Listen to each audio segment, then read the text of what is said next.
Saudara, kita akan beralih ke segmen menuju Jabar Juara Lahir Batin. Pada segmen kali ini kita akan berdialog via Zoom dengan pengamat kebijakan publik Unpad, Profesor Didin Muhafidin.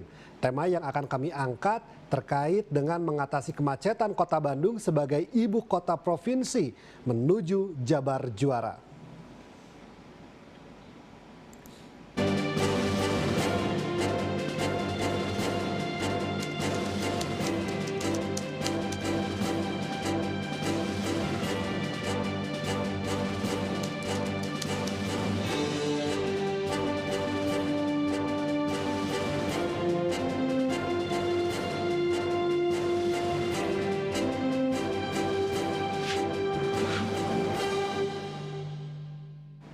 Dan kita sudah terhubung bersama narasumber kita melalui line Zoom.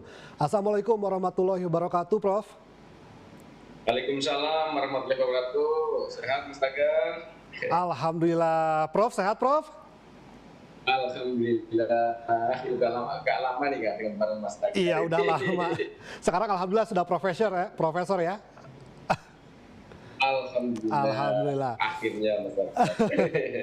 Nah, Prof, ini menarik berbicara tentang kemacetan Kota Bandung karena kemacetan ini terjadi setiap hari. Bukan saja ketika hujan, tetapi kita lihat saja setidaknya pukul 7 hingga pukul 9 ini banyak tempat yang memang kemacetannya luar biasa. Prof sendiri melihat fenomena ini, apakah wajar melihat Bandung sebagai salah satu pusat kota yang ditunjang dengan kota kabupaten sekitarnya memiliki kemacetan seperti ini? Baik, terima kasih Mas Tagar ya. Jadi memang Bandung ini kalau pagi hari kan penduduknya 3,7 juta.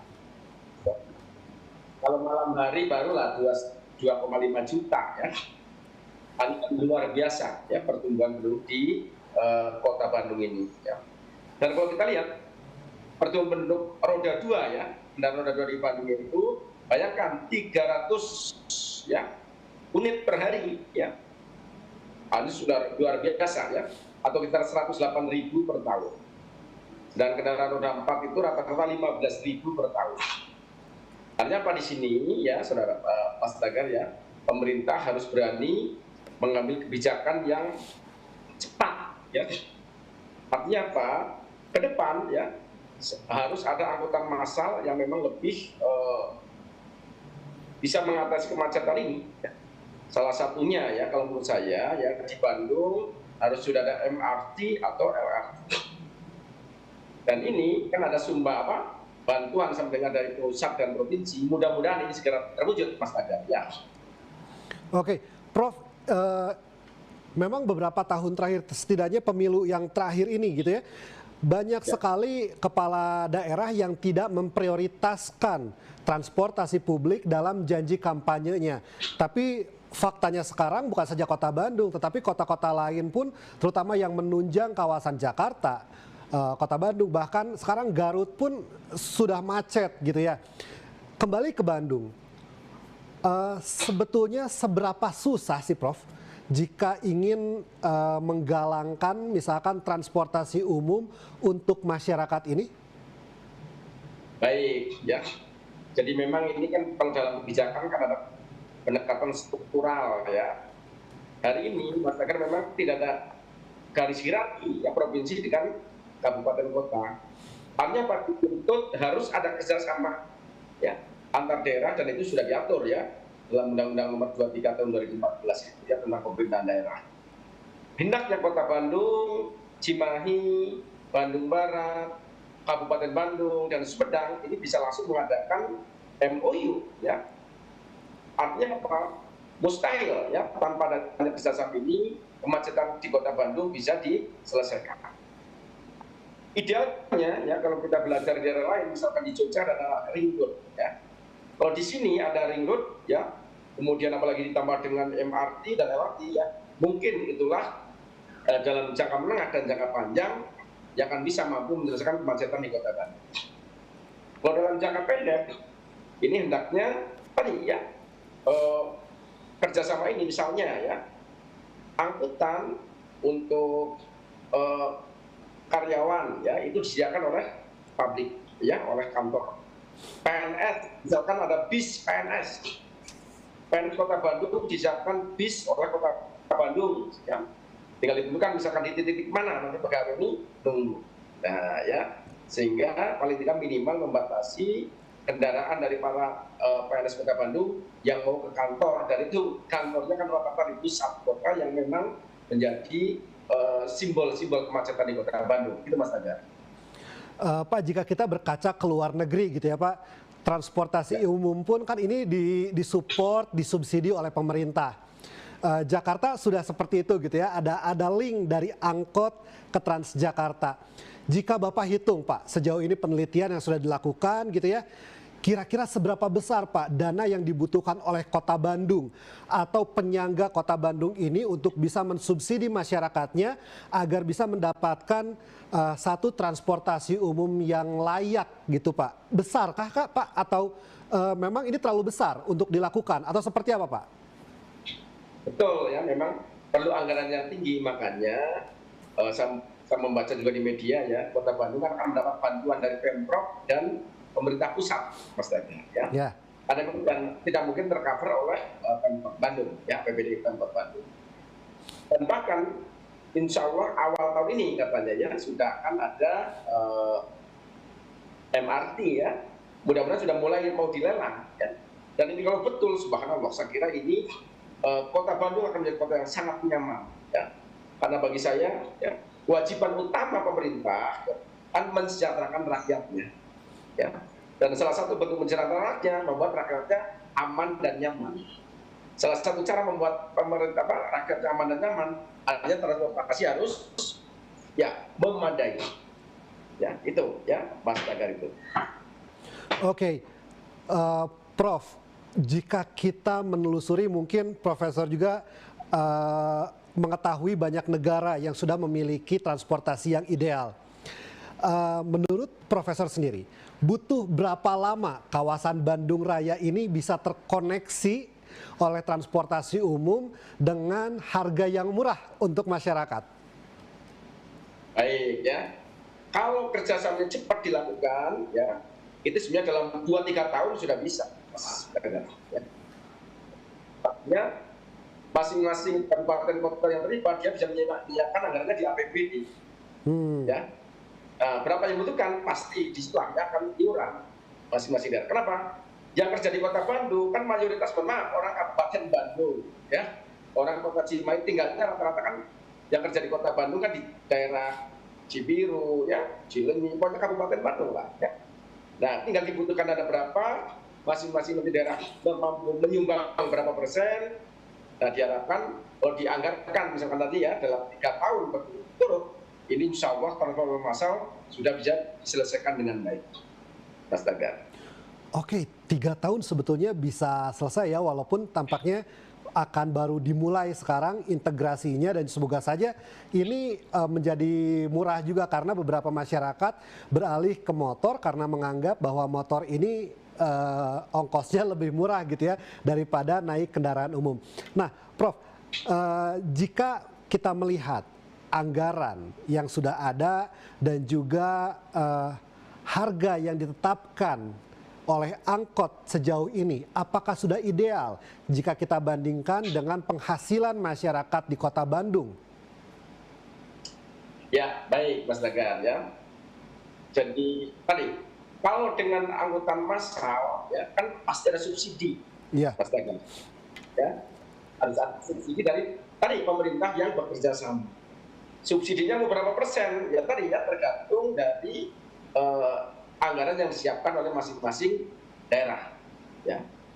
Kalau misalkan tadi ada subsidi minimalnya mungkin 30%, 40% aja, itu sudah jauh lebih terjangkau daripada biaya yang dikeluarkan pada hari ini. Ya. Artinya apa? Dengan sisa uang yang dia keluarkan untuk transportasi bisa untuk membiayai anaknya sekolah, ya, untuk menambah gizi anak-anaknya. Ini ada, sehingga sebenarnya ada keterkaitan Mas Tagar ya, transportasi massal dengan stunting misalnya ya. Karena dengan transportasi massal pasti kan ongkosnya jauh lebih murah karena ada subsidi. Kalau di DKI kan angkot semua ya mau penuh mau enggak sudah langsung dibayarin oleh Pemprov ya, pemilik angkotnya ya, sehingga mau kosong mau isi angkot tetap jalan ya, mau satu orang pun tetap jalan, jadi tidak ada angkot berhenti lagi, nggak ada. Nah, di Kota Bandung ini kalau tadi ya, 4 daerah ini saling terintegrasi khususnya dalam transportasi, itu tidak perlu sama sekali ya. Ada, mohon maaf ya, kemacetan ini rata-rata terjadi karena tadi angkot yang berhenti ya di setiap saat, dan tadi ya tidak ada titik-titik tertentu ya di mana angkot boleh jalan. Nanti kita nggak ada, hampir tidak ada ya, hanya setiap titik dia berhenti. Yang berbeda itulah yang membuat penyebab utama faktor kemacetan di Kota Bandung. Ya, kalau sudah ada angkutan massal, otomatis pasti angkot berkurang. Kenapa? Karena nanti pemerintah harus memprioritaskan pemilik angkot, misalkan angkot 10, itulah dia diprioritaskan untuk bisa memiliki hak memiliki angkutan massal, dan itu nanti disubsidilah oleh pemerintah. Itu Mas Dadang. Oke, Pak, karena saya juga lulus di Unpad gitu ya. Saya rumah dari Bandung, dari kawasan Pasteur, Pak. Artinya kan lurus terus tuh Pak sampai Jatinangor gitu ya. Itu kalau pagi-pagi saya namai itu jalur Gaza karena wah kemacetannya sangat luar biasa ya. Dari kota Bandung masuk ke Sumedang sana gitu Pak. Nilai investasinya nih Pak, mungkin kepala daerah pun agak ragu ketika misalkan harus ada LRT dan lain-lain gitu ya, karena mungkin nilai investasinya terlalu besar.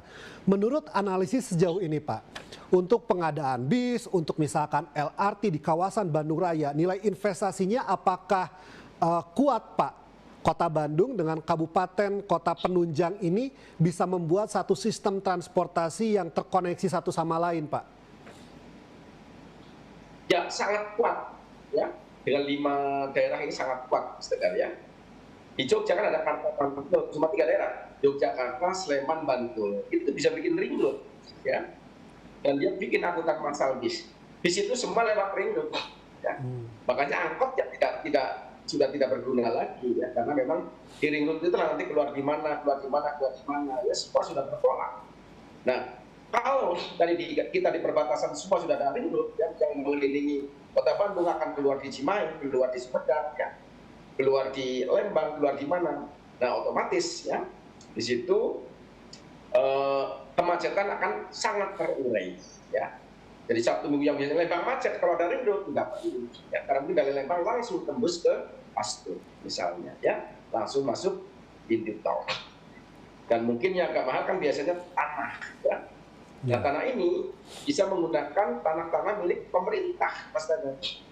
Ya, hanya pembangunan kereta cepat ini ya, kan rata-rata tanahnya hampir semua milik pemerintah, milik perkebunan, ya, milik kereta api, ya, milik PUPR dan sebagainya. Ini pun juga bisa ya memanfaatkan terutama tanah-tanah yang memang itu milik pemerintah, sehingga biayanya akan jauh lebih kecil. Kebetulan di perbatasan kita rata-rata itu daerah perkebunan yang memang milik pemerintah. Itu Mas Tagar. Oke Prof, menarik. Tadi kata Prof bahwasannya sebetulnya 3 tahun bisa gitu ya. Secara investasi nilainya pun kuat lah ke kurang lebih 5 kota kabupaten ini untuk mensupport bisa gitu ya. Nah, tapi faktanya sampai sekarang memang belum ada prioritas gitu ya dari pemerintah. Mungkin baru tahun ini menjadi prioritas.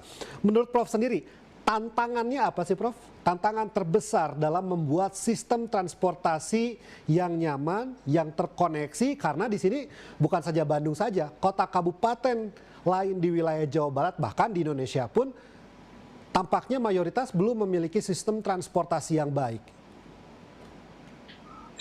Ya, tantangan utama egoisme daerah itu, Mas Tagar. Ada egoisme masing-masing daerah. Iya. Memang dengan otonomi daerah ini kan kewenangan transportasi kan bukan pusat ya, menjadi kewenangan daerah.